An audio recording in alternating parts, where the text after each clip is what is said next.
Let's talk about what happened to the R1 right here.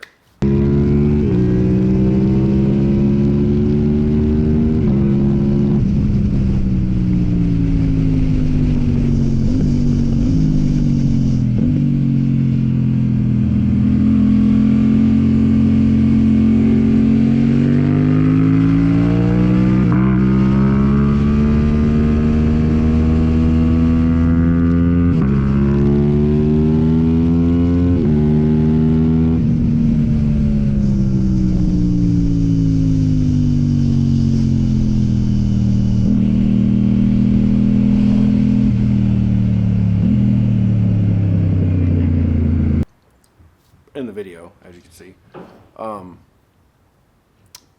didn't go my way in Miami. We had oil line blowout, which I'll picture here.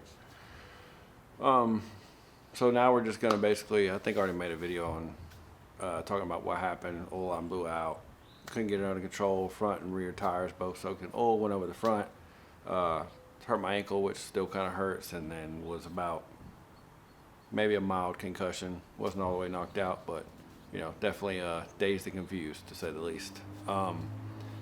Lay there for a while and, you know, was hurting, whatever, not a big deal. Got back on another bike, Tyler's bike right after, so it's mostly all right. But today we're going to talk about what's all wrong with this thing. Gas tank, total no good. Maybe the tank shroud can be possibly used again. Not 100% on that. I don't know if you can see right here. If you can see right here, airbox is smashed completely. I do have another upper part of the airbox. Don't know how the bottom looks, but so there's that. Clip on broke. Boosting this. Rear set is bent, so I'll need a new bracket. Peg is in one piece. This is bent, so I'll need a new one of these. Possibly save this, bend it back. Possibly save this and bend it back for spares. Brakes are soaked, not a big deal because I have some spare SBS pads anyway. Those are stock pads. I've always used stock pads on this bike for as long as I've owned the bike, for the last 8 years, and they've worked fine. Stock master cylinder too, actually, just ABS delete. So we're gonna take this thing apart and see what all is messed up as far as this. I do have a spare tank over here. You can't see it, but it's a brand new tank. All right, so this is where we made it so far. Took the tank off. I have it outside because I drained the gas out of it because it had a lot of gas in it. Took the driven racing gas cap off because I'm going to put it on a new tank. Took the fuel pump off. It's over there. I'm going to use it. The fuel pump's still good. I'm going to try to take the tank shroud off and actually reuse it on this other tank that I have because it's cracked, but I don't think it's completely disfigured and messed up enough where I can't use it, so I'm going to try to reuse it. And then, as you can see here, airbox is quite smashed here, as you can see. Stacks have knocked themselves completely off.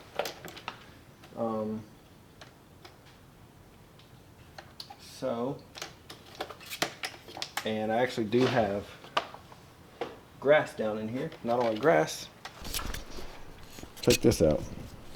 This is probably not good at all. Can you see that? That's part of the intake blocking the throttle from the butterflies closing. It's actually stuck in there, which is not good. So let me try to get that out. Right, so probably not gonna be able to see it super well now, but down in here, there is definitely grass on top of the valves. It's stuck because it's got a little bit of residue and oil on top of the valves. From this, obviously, busted open and sucked some grass in and whatnot. In all honesty, I'm not even super worried about it, to be honest. I'm going to try to make something up with the vacuum and like maybe tape a straw or something on there and just get it down in there and suck all of it that I can out.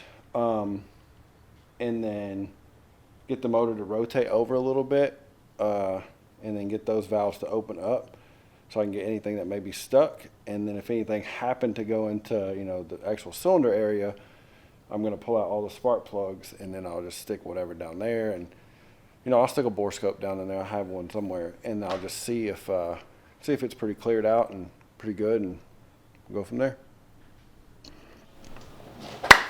Back in the garage. Just noticed the velocity stacks are also trashed, so that's no good.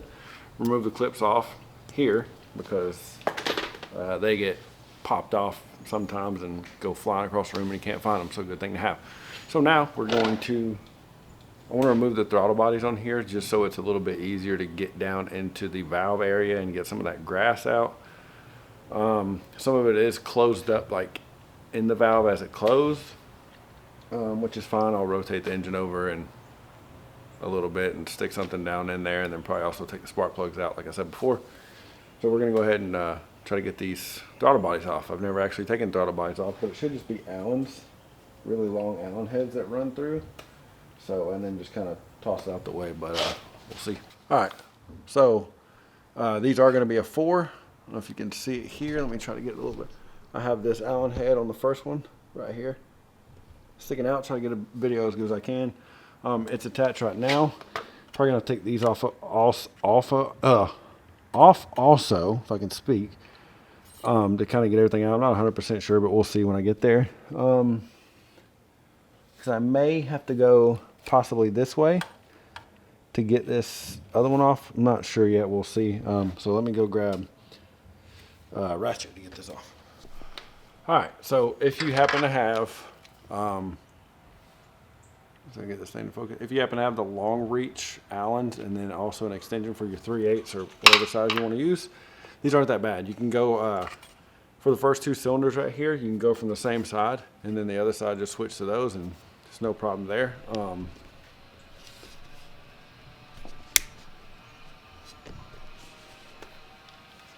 Let's see if we can get this to pop out with this in here. I'm just kind of going to leave everything mostly connected and see how far we can kind of move things around, because I don't really need the whole thing out, honestly. So let's at least unhook my Translogic hookup. Leave your throttle cables hooked up. Now, there's no battery in here. I would suggest taking out your battery if you're going to be messing with any kind of the electronic plugs and all that stuff. So I would suggest taking your battery out and unhooking it. But I really just want to get this moved just enough where I'll have easier access to the top of the valves. Still got a little bit of gas in the lines, which is not a big deal. Pull it on. What part of the harness? Oh, let me get this. If you can get this connector to the throttle bodies over here off, which can be a task sometimes. This one's all the way against the frame, but if I can get that one out, it will be business. Alright, so now that that's out of the way, it'll be a little easier. Obviously, you don't. Wish I had a cap for those. I'm not sure if somebody makes one. That'd be cool if they did. I'm just going to kind of leave it like that. I don't have great lighting, so you're not going to be able to see down in here. I'll see if I can get a shot. Maybe. It's not horrible, but it is going to prevent the valves from sealing. So we will need to get that stuff out. If I can come up with something.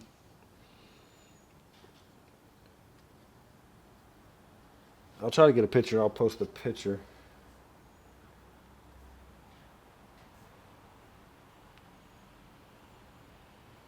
There we go. Gotta get a picture. I'll post right here of it. I'm gonna try to like tape up like a straw or something, and then try to get that to go in there. Alright, so let me zoom out here. Obviously removed all my injectors just as one piece only because I got to reuse this harness and I don't want to unplug them because this is a YEC hookup. Undoing all my velocities, taking those apart. This one comes out, you just pop this little clip. I don't know if you'll be able to see. You just push that off and that'll come off to pop this off of here. These have little clips in the bottom like that. You'll just push them straight through. And then you'll have these three size 4 Allen heads to actually pull this out, and it should just come out sideways. Maybe not. May actually have to loosen this. I don't know if I'll be able to see it here.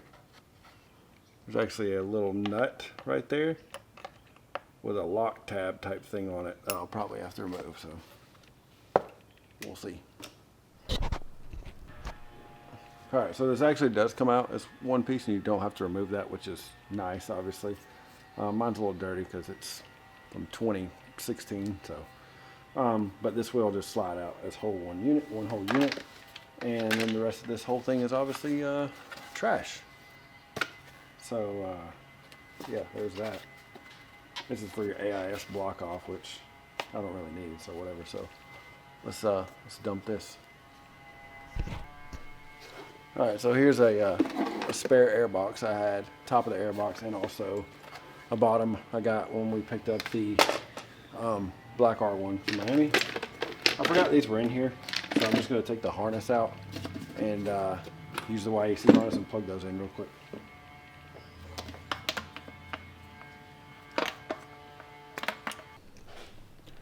Alright, so we're kind of finished-ish up. Got the air boxes all together, got my spare air box just kind of chilling right here, which is going to go on the original R1, which is here. This one, that air box, you can't tell. It doesn't go on there. That's the one off the black bike. I know it's a whole confusing ordeal between 3 R1s and trying to get them all correct and forgot what's all wrong with them. But as of now, the black one that's here, I'm pointing at it, the black one that's there is completely fine, other than I want to get it tuned on 93 and not E85. And it has a small oil leak somewhere up top of the engine. I mean, it's not real bad. Seems to run really good, seems to run fine. I feel like it's missing on a little bit of power for the stuff that's done to it, but the guy did say it makes like 185 or something, which for what's done to it and on the 85, it really should make more power. Because the gold bike that I have here with the orange wheels definitely makes more. I don't know what it dyno's at, but maybe it has engine work. I don't know. It feels really fast. But and then my original R1, this one, it's completely stock engine wise, so it doesn't have anything done to even be faster. It's just normal R1. So I just need to figure out what I'm going to do about air boxes. So apparently I'll need one more air box, or do I have another lower? So basically I'll need one more, possibly one more air box, because I have this other one that wasn't working correctly off the black bike. I say air box, I mean basically the servo for the velocity stacks. Wasn't moving or something. I'm not really sure. For this one, for some odd reason, if anybody knows, like, if you know, let's turn the screen back. If you know how the airbox works on the R1s and other bikes, obviously, possibly, they stay up until, you know, power-wise, they move. This one is actually stuck downward for some reason. I do have the spare motor out of the airbox that I broke, or spare servo, which I know works because it originally came off this bike. So I'll be trying to get that figured out. But like I said, that bike should be perfectly ready to go, basically.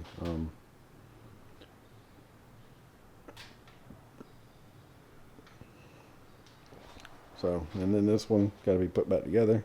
like I said, and then Goldie over here that has never worked correctly. Still got to figure out the electronics problem. So we'll see. Till next time.